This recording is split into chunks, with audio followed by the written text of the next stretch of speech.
ایک اور روایت میں آتا ہے رسول اللہ صلی اللہ علیہ وسلم نے فرمایا جو شخص مجھ پر درود پڑھے تو جب تک وہ مجھ پہ درود پڑھتا ہے فرشتے اس کے لیے دعا کرتے رہتے ہیں. یعنی آپ نبی صلی اللہ علیہ وسلم کے لیے دعا کریں اور فرشتے آپ کے لیے دعا کرتے رہیں گے. ایک شخص نے عرض کیا اللہ کے رسول صلی اللہ علیہ وسلم کیا میں اپنی دعا کا 1/3 حصہ درود نہ کر لوں؟ تو آپ نے فرمایا کہ ہاں اگر تم چاہو تو ایسا کر سکتے ہو. اس نے کہا اگر 2/3؟ آپ نے فرمایا ہاں اگر تم چاہو. اس نے کہا اگر میں ساری دعا درود ہی کو بنا لوں؟ تو آپ نے فرمایا پھر تو یہ تمہارے لیے اللہ تمہارے دنیا اور آخرت کے سب غم ہم کے لیے کافی ہو جائے گا. یعنی اگر آپ کو بعض اوقات انسان کی سچویشن اتنی ٹینس ہوتی ہے کہ اس کو دعا بھی نہیں سمجھ آتی مجھے کیا مانگنا چاہیے اس وقت.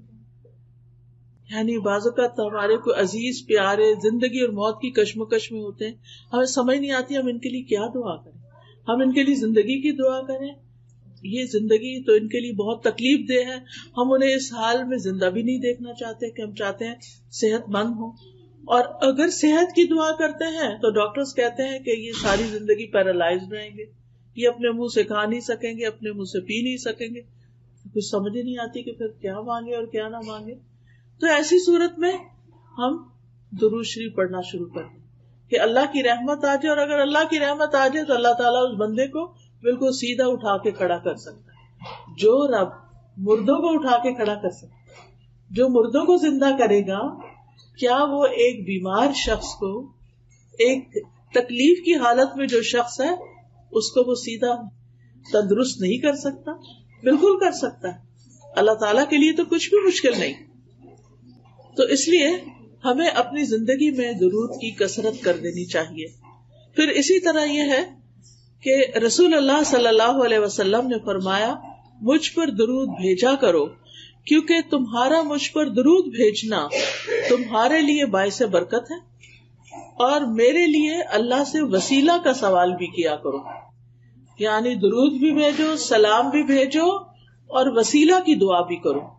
اب یہ وسیلہ کیا چیز ہے؟ جنت میں ایک مقام ہے جو سب سے زیادہ خوبصورت ہے, یعنی پوری جنت سے زیادہ خوبصورت ہے, اور وہ مقام صرف ایک شخص کو ملے گا, صرف ایک کو وہ ملے گا, کسی اور کو وہ نہیں ملے گا. تو نبی صلی اللہ علیہ وسلم نے فرمایا مجھے امید ہے کہ وہ میں ہی ہوں گا, کیونکہ آپ کا مقام اور درجہ ساری انسانیت سے بڑھ کر ہے.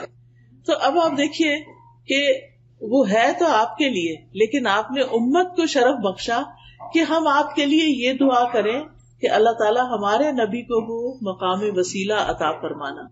پھر اسی طرح آپ دیکھیے کہ جب ایک شخص درود پڑھتا ہے تو وہ درود اس شخص کی طرف سے نبی صلی اللہ علیہ وسلم کو پہنچایا جاتا ہے, آپ کو بتایا جاتا ہے. رسول اللہ صلی اللہ علیہ وسلم نے فرمایا جو شخص ایک بار مجھ پر درود بھیجے اللہ اس پر 10 رحمتیں نازل کرے گا.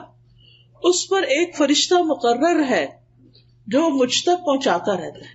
یعنی ہم اپنے گھر میں بیٹھ کے پڑھیں, بعض اوقات ہم سوچتے ہیں نا کوئی مدینہ جائے, کوئی روزے پہ جائے اور ہمارا سلام لے کر جائے, تو بات یہ ہے کہ وہاں جا کر کوئی پہنچائے یا آپ یہاں اپنے گھر میں بیٹھے ہوئے درود پڑھ رہے ہیں, یہاں پڑھ رہے ہیں, اور اللہ تعالیٰ کی طرف سے فرشتہ مقرر ہے وہ آپ کا درود وہاں تک لے جائے گا, پہنچا دے گا. یعنی بعض اوقات ہم انسانوں کی منت کرتے ہیں, اور انسان کیا وہ وہاں جاتے ہیں وہ بھول ہی جاتے ہیں کہ مجھے کس کس نے کیا کہا تھا, اور ہمیں کوئی ایسا طریقہ بھی نہیں ملتا کہ ہم سے کہا گیا ہو کہ کوئی لے کے جائے اور پہنچائے. آپ جہاں پر بھی ہوں, آپ مسجد نبوی میں ہوں, آپ مدینہ میں ہوں, آپ مکہ میں ہوں, آپ سعودی عرب میں ہوں, آپ پاکستان میں ہوں, آپ کینیڈا میں ہوں, آپ کہیں پر بھی ہوں, آپ کا درود وہاں پہنچ جائے گا, اور یہ آپ کے نامہ اعمال میں بھی جمع ہوتا رہے گا. تو اس سے اچھا کیا تحفہ ہے جو ہم نبی صلی اللہ علیہ وسلم کو بھیج سکتے ہیں.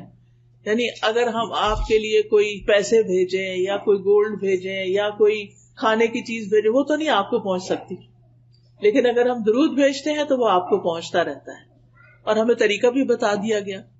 رسول اللہ صلی اللہ علیہ وسلم نے فرمایا تم کہیں بھی ہو مجھ پر درود بھیجو کیونکہ تمہارا درود مجھ تک پہنچ جاتا ہے, ہر جگہ سے پہنچ جاتا ہے. اب جو شخص نبی صلی اللہ علیہ وسلم کے لیے درود بھیجے گا اور سلام بھیجے گا اور خاص طور پر آپ کے لیے وسیلہ کی دعا کرے گا تو قیامت کے دن اس کو نبی صلی اللہ علیہ وسلم کی سفارش حاصل ہوگی، اس کے لیے شفاعت ہوگی. رسول اللہ صلی اللہ علیہ وسلم نے فرمایا جو مجھ پر درود بھیجتا ہے یا میرے لیے وسیلہ مانگتا ہے قیامت کے دن اس کے لیے میری شفاعت ثابت ہو جائے گی، یعنی پکی ہو جائے گی کہ میں اس کے حق میں سفارش کروں. سفارش کس کو ضرورت ہوتی ہے؟ جس کے اپنے پاس پورا نہ ہو کامیابی کے لیے. یعنی اگر کوئی شخص خود لیک کرتا ہے کسی چیز میں تو پھر دوسرا اس کی سفارش کر دیتا ہے، آپ اس کو یہ جاب دے دیں، آپ اس کو یہ جگہ دے دیں، آپ اس کے لیے یہ کر دیں، تو وہ اس کے لیے آسانی ہو جاتی. تو اسی طرح جو شخص جنت میں جانے کے لیے اس کو ایک نیکی کم ہے یا تھوڑی سی ضرورت ہے تو پھر وہ نبی صلی اللہ علیہ وسلم اس کے حق میں سفارش کریں گے کہ اس کو جنت دے دی جائے کیونکہ اس نے مجھ پر درود بھیجا تھا.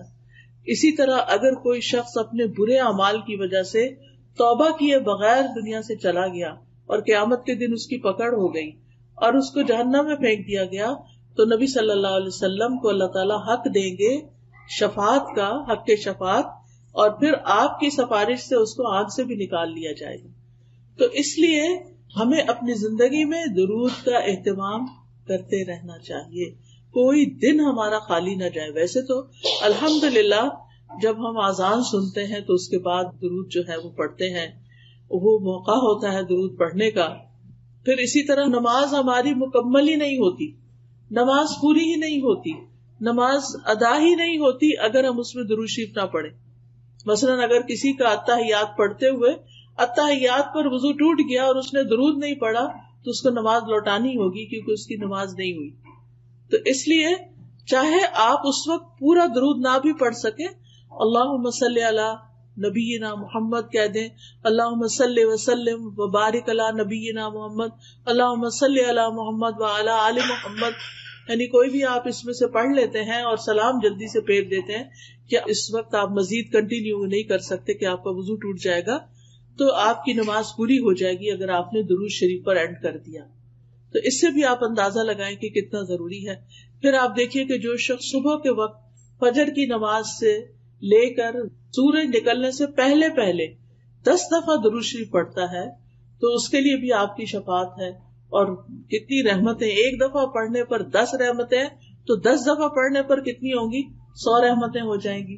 یعنی صبح ہی صبح اپنا دن شروع کرنے سے پہلے آپ 100 رحمتیں سمیٹ لیتے ہیں. پھر اسی طرح نبی صلی اللہ علیہ وسلم پر جب تک درود نہ پڑھا جائے دعا روک لی جاتی.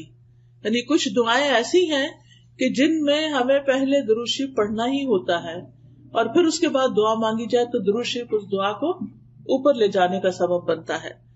پھر اسی طرح آپ صلی اللہ علیہ وسلم نے فرمایا بخیل ہے وہ شخص، سٹنجی ہے وہ شخص کہ جس کے سامنے میرا ذکر کیا جائے اور وہ مجھ پر درود نہ پڑھے. درود پڑھنا جو ہے یہ جنت میں لے جانے والا کام ہے، اور جو درود نہیں پڑھتا وہ جنت میں جانے کا راستہ کھو دیتا ہے. حضرت حسین بن علی رضی اللہ عنہ امام حسین سے مروی ہے کہ رسول اللہ صلی اللہ علیہ وسلم نے فرمایا جس کے پاس میرا ذکر کیا گیا یعنی میرا نام لیا گیا اور وہ مجھ پر درود پڑھنا بھول گیا، اس نے پڑھا ہی نہیں، صلی اللہ علیہ وسلم نہیں کہا. ہونا تو یہ چاہیے نا، جب بھی آپ کا نام لیا جائے تو دل ہی دل میں یا ہلکی سی آواز سے صلی اللہ علیہ وسلم پڑھ لیا جائے. اور جو نہیں پڑھتا، اسے دھیان سے نہ سنا اور نہ پڑھا، وہ جنت کے راستے سے بھٹک گیا.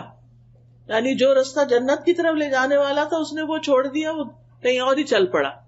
یعنی اس سے بھی اس کی امپورٹنس کا پتہ چلتا ہے.